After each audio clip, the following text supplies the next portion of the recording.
کیا نیا پاکستان کیا؟ پہلے تو میں آپ کو کہوں یہ ہم نیا پاکستان کی بات کرتے ہیں، وہ جب بھی کوئی مشکل وقت ہوتا ہے وہ کیمرہ مین جا کے ایک مائک پکڑ کے لوگوں کے پاس چلا جی کیا جی نیا کدھر ہے نیا پاکستان؟ تو لوگ برا بھلا کہتے ہیں کہ جی مہنگائی ہو گئی، اور واقعی مہنگائی ہوئی ہے، برے حالات ہیں، وہ کہتے ہیں جی بے روزگار ہیں، کدھر ہے نیا پاکستان؟ یہ اسی طرح ہی کراچی کے اندر مثلا فلڈ آئے ہوئے ہیں، تو آپ وہ بیچارے لوگوں کے اتنا پانی آیا ہوا، آپ جائیں جی بتائیں جی آپ کے کیا حالات ہیں، تو وہ کوئی تعریفیں کرے گا؟ تو جب ملک کے مشکل حالات ہیں تو لوگوں کے لیے مشکلات ہیں۔ ایک ملک کو آپ مقروض کر کے چلے جائیں، اس کو قرضے دینے ہوں، اس کے پاس مشکل سے پیسہ ہو اپنا ملک چلانے کے لیے، قرضے لے ملک چلانے کے لیے، تو جب وہ بیلٹ ٹائٹنگ کرتا ہے، خرچے کم کرتا ہے، تو اس میں تو لوگوں کو مشکل وقت گزرنا پڑے گا۔ یہ تو دنیا کی تاریخ ہے۔ تو اس کا یہ نہیں مطلب کہ اپنی خواب چھوٹی رکھو۔ دیکھیں دنیا میں جس نے بھی کوئی بڑا کام کیا ہے اس نے اپنی صلاحیتوں کی وجہ سے نہیں کیا، وہ اس لیے نہیں کہ وہ بڑا پڑھا لکھا انسان تھا، وہ اس لیے نہیں کہ وہ بڑے امیر گھر میں پیدا ہوا تھا، وہ اس لیے کہ اس نے بڑا خواب دیکھا تھا۔ جب ایڈمنڈ ہلری ماؤنٹ ایوریسٹ کے اوپر چڑھ گیا، پہلا آدمی تھا، تو جتنوں نے بھی پہلے کوشش کی تھی وہ فیل ہو گئے تھے، یا وہ مر گئے تھے اور یا وہ ناکام ہو گئے تھے۔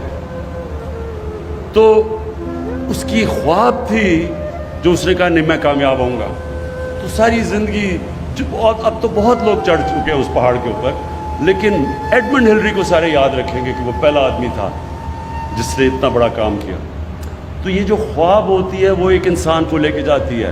ایک انگریزی کی سیئنگ ہے کہ جج not what a person is, do not جج a person by what he is, جج him by what he aspires to be. اس کی خواب کیا ہے؟ اگر میری خواب صرف یہ ہے کہ میں کلب کرکٹر ہی بننا ہے تو میں انٹرنیشنل کرکٹر تو نہیں بنوں گا۔ تو جو بھی اوپر جاتا ہے یہ یاد رکھیں زندگی میں بڑے کام کرتا ہے اس کی سوچ بڑی ہوتی ہے۔ کسی نے سوچا ہی تھا نا کہ انسان کو چاند پہ جانا ہوگا، سب لوگ دنیا ہنستے تھے۔ میری زندگی میں نے بڑوں کو سوچا کہ کیا مذاق ہے چاند پہ جانا ہے۔ کوئی کہتا تھا دنیا ہی ختم ہو جائے گی۔ ہم ایک جنہ باپ کے ساتھ گیا جمعے کے خطبے پہ، وہ مولوی صاحب کہہ رہے ہیں کہ دنیا ہی ختم ہو جائے گی، کوئی چاند پہ چلا گیا۔ تو ہوتے سارے ایسے دیوانے ہی بڑے کام کرتے ہیں۔ جو ہیومن مائنڈ ہے، جو اللہ نے ہمیں صلاحیت دی ہے، اشرف المخلوقات، فرشتوں کو بھی کہا تھا انسان کے سامنے جھکو، اللہ نے کہا تمہیں نہیں اندازہ کہ میں نے اس کو وہ پاور دی ہے، نالج دی ہے جو تمہیں بھی نہیں دی، لیکن وہ ہم پہچانتے نہیں کیونکہ ہماری ایمز ہی بڑے چھوٹے ہوتے ہیں، ہماری سوچ ہی بڑی چھوٹی سی ہوتی ہے۔ سوچ یہ ہوتی جی پاور میں آئے، اپنی شوگر ملز لگا لی، فیکٹریاں لگائیں، پیسہ بنائے، لنڈن میں بڑے بڑے گھر لے لیے، ہماری سوچ اتنی رہ جاتی ہے اور وہ پھر ہم اتنے ہی انسان رہ جاتے ہیں۔ بڑے سوچ والے مہاتر محمد، نیا شہر اس نے بنایا ہے آج ملیشیا میں، دیکھنے والا شہر ہے، جو ان کا کیپٹل ہے، یہ مہاتر محمد نے بنایا۔ تو جب وہ شروع کر رہا تھا لوگوں نے کہا جی فیل ہو جائے گا، اتنا خرچہ کدھر سے آئے گا؟ آج اب اس کو جا کے دیکھیں۔ اور اسی طرح دنیا میں جب بھی کوئی بڑا کام ہوا ہے پہلے وہ بڑی خواب ہوتی ہے۔ تو یہ جب مجھے پتا چلا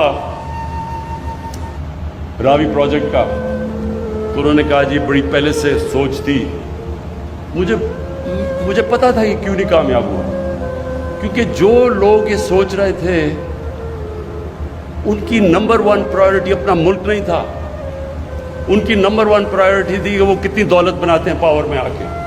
وہ کبھی بھی نہیں بنا سکتے بڑی چیزیں، وہ کبھی بڑا کام نہیں کر سکتے۔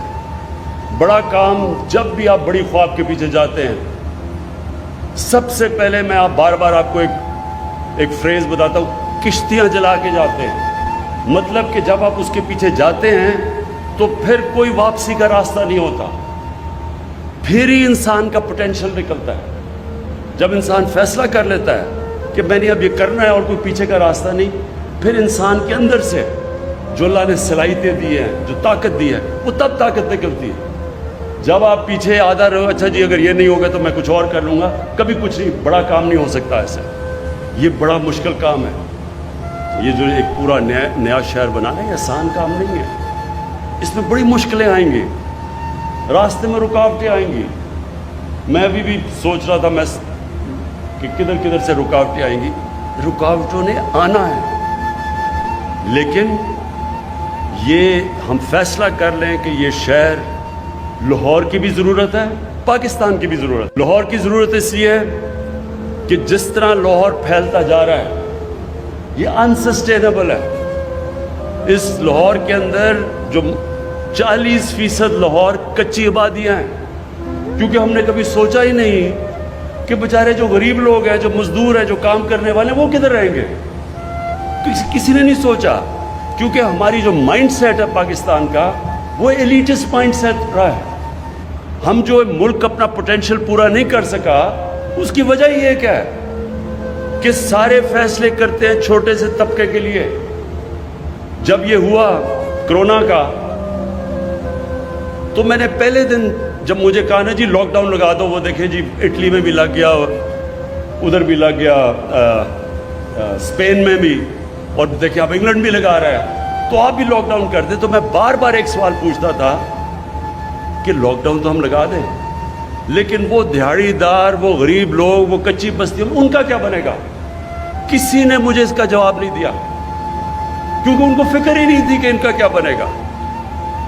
کسی نے یہ سوچا ہی نہیں کہ جب آپ جو آدمی مزدوری کر کے, دیہڑی کر کے بیچارے اپنے بچوں کا پیٹ پالتا ہے, اس کو جب آپ بند کر دیں گے وہ کیسے زندگی گزارے گا, وہ بچوں کو کیسے کھلائے گا.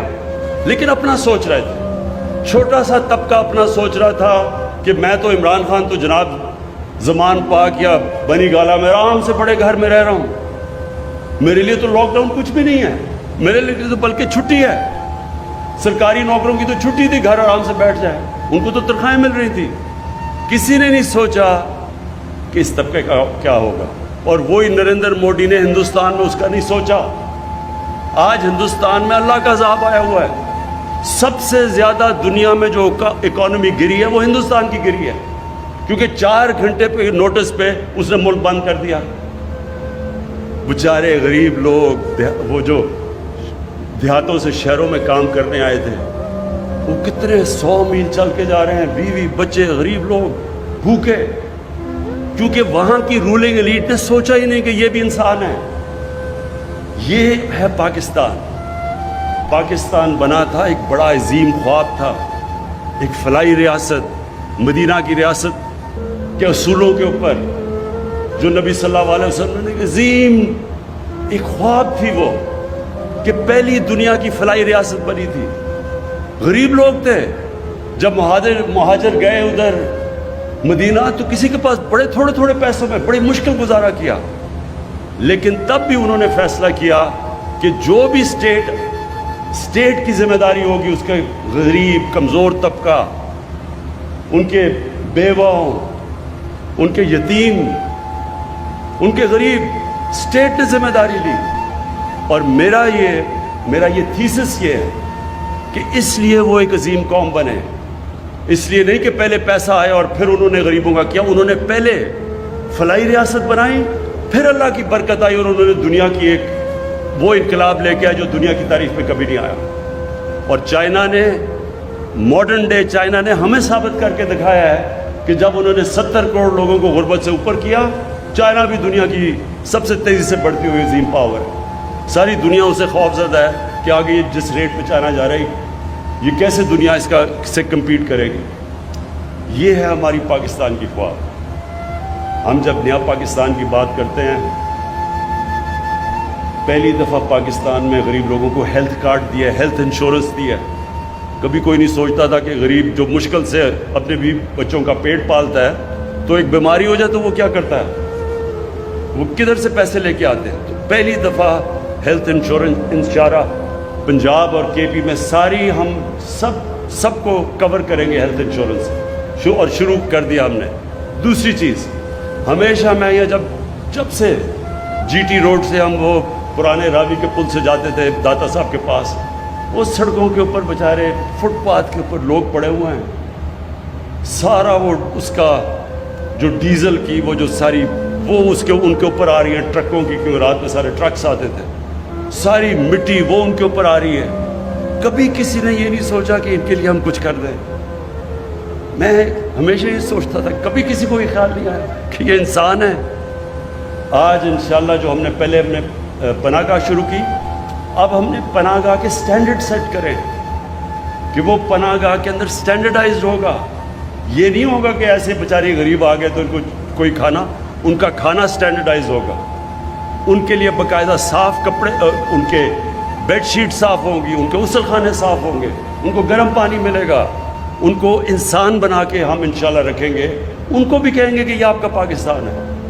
اور اسی طرح یہ جو ہم نے اب ہماری کنسٹرکشن کے اندر نئی ہاؤسنگ کی ہے، افورڈیبل ہاؤسنگ، پہلی دفعہ پاکستان میں، پہلے تو روٹی کپڑا مکان ایک سلوگن تھی، یہ پہلی دفعہ ہم اب لوگوں کے لیے جو ہماری ہاؤسنگ اب شروع ہو رہی ہے نیا پاکستان ہاؤسنگ میں، باقاعدہ ہم صرف یہی نہیں کہ ہم ہر جگہ جو بھی سوسائٹی بنے گی اب اس کے اندر غریبوں کی ہاؤسنگ رکھیں گے، باقاعدہ ان کے لیے ہم نے پیکج دیا ہے 30 ارب روپے کا، ان کو سبسڈائز کر کے گھر دیں گے، ان کے لیے ہم کم انٹرسٹ ریٹ 5% انٹرسٹ ریٹ پہ اگر وہ بینک سے پیسہ لیتے ہیں تو ان کو کم انٹرسٹ پہ، یعنی پہلی دفعہ تنخواہ دار غریب طبقہ مزدور ان کو موقع ملے گا کہ وہ بھی اپنا گھر خرید سکے پاکستان میں۔ اور یہ جو انشاءاللہ راوی پروجیکٹ ہوگا اس میں باقاعدہ افورڈیبل ہاؤسنگ ہوگی، تاکہ یہ نہ ہو کہ وہ بیچارے کچی وادیوں میں لوگ رہیں، وہ بھی یہاں آ کے ان کے لیے بھی گھر ہو۔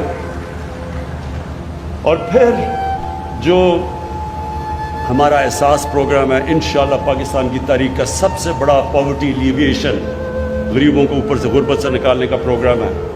200 ارب روپیہ ہم نے اس کے لیے رکھا، کبھی پاکستان میں اتنا زیادہ پیسہ ہی نہیں رکھا، جس میں کئی چیزیں ہیں، قرضے دیں گے سستے سود کے بغیر، لوگ ہنر سکھائیں گے، اسکالرشپس دیں گے، اور اس کے اندر یہ بھی ہے اور دے رہے ہیں، اور اس کے اندر یہ بھی ہے کہ دیہات کے اندر خواتین کے لیے، ان کے لیے بھینسیں گائے، تاکہ وہ اپنے گزارا کر سکے، اپنی زندگی بہتر کر سکے، پروٹین لیول اوپر کر سکے۔ پھر پہلی دفعہ سٹنٹنگ کے اوپر کام ہو رہا ہے، باقاعدہ ہم نے پروگرام لانچ کیا ہے۔ یہ جو بچے جو خوراک نہ ہونے کی وجہ سے قد بھی نہیں پورے ہوتے، ان کا ذہن بھی نہیں بنتا، وہ بھی پہلی دفعہ اب ہم نے لانچ کیا ہے۔ پہلی دفعہ پاکستان میں سٹنٹنگ کے خلاف ایک پورا پروگرام ہم لے کے آ رہے ہیں، اور اس کے اوپر بھی یہ احساس پروگرام سے کر رہے ہیں۔ میں آپ کے لیے آخر میں یہ جو بات کرنا چاہتا ہوں لاہور سٹی کا، یہ جس طرح عثمان نے بتایا کہ اس کے جو لاہور کا پانی کا مسئلہ یہ بہت شدید اور تیزی سے بڑھ رہا ہے، کیونکہ اس کی واٹر ٹیبل نیچے جا رہی ہے، تو یہ جو بنے گی